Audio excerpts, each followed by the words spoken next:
독과점 플랫폼 사전 규제 법안 추진이 미국과 업계 반발의 재검토에 들어갔습니다. 공정위는 단지 전략적 숨고르기라고 밝혔지만 중국 플랫폼의 급성장에 중소 온라인 기업들까지 반대하면서 동력을 잃게 됐습니다. 취재기자 연결해서 알아보겠습니다. 이승은 기자. 네, 경제부입니다. 네, 가칭 플랫폼 공정거래 촉진법 이번 달에 내용이 공개될 것으로 예상이 됐었는데 돌연 연기됐다고요?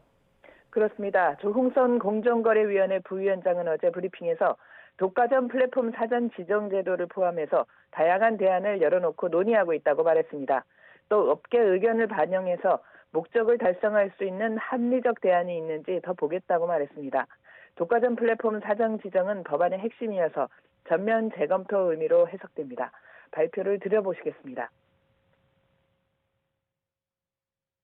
국내외 업계 및 이해관계자와 폭넓게 소통하고 지정 제도를 포함해서 다양한 대안을 열어놓고 학계 전문가 등과 충분히 검토해서 합리적인 규율 방안을 마련하도록 하겠습니다.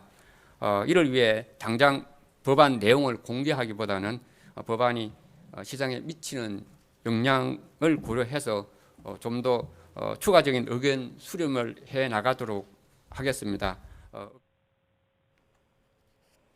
네, 그럼 이 플랫폼 공정거래 촉진법은 어떤 취지의 법안인 건가요?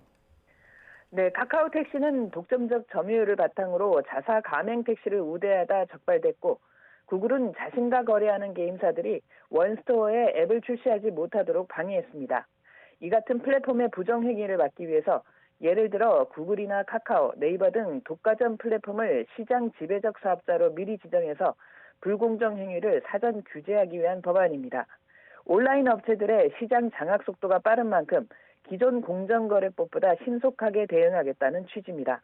토종 플랫폼이 드문 유럽연합이 지난해 법안을 만들었습니다. 네, 지난달 24일에 이 법 제정이 늦어지면 공정위가 역사의 죄인이 될 것 같다. 이런 공정위 간부의 발언이 나왔었는데요. 불과 몇 주 만에 이렇게 분위기가 바뀐 이유는 뭡니까? 네, 지난해 12월 공정위가 대통령실에 플랫폼법 입법을 보고하자 미국이 즉각 반발하고 나왔습니다. 주한 미국 상공회의소에 이어 미국 상공회의소가 성명을 내놨는데요. 미국 상공회의소는 이런 규제가 소비자에게 이익이 되는 경쟁을 짓밟고 정부가 외국 기업을 임의로 표적 삼게 해서 무역 약정을 어기게 만든다고 강조했습니다. 무엇보다 벤처기업협회, 특히 법안의 수혜자로 여겨지는 스타트업들도 반대하고 나선 것이 결정적이었습니다. 투자 위축은 물론 최근 우리나라 직구시장에서 알리익스프레스가 1위로 치고 올라온 데서 보듯 진입 장벽이 없는 디지털 환경에서 중국 기업만 이득을 볼 것이라는 의견입니다. 외국계 기업들이 1위로 다 올라서는 것도 심한 문제일 텐데 우리 정부가 우리 기업을 우리 법으로 규제를 한다? 미국도 중국도 하지 않는 걸 하지 않습니까? 미국도 중국도 플랫폼 산업은 진흥을 하고 지원을 하고. 네, 공정위가 어제 시간을 가지고 충분히 검토한다고 밝혔는데 그럼 입법 포기로 봐야 되는 겁니까? 네, 공정위 관계자는 독과점을 효과적으로 규제하면서도 업계 우려를 최소화할 수 있는 최선의 방안을 찾기 위한 전략적 숨고르기라고 강조했습니다. 그러면서 플랫폼법 입법 계획 자체는 변함이 없다고 말했습니다.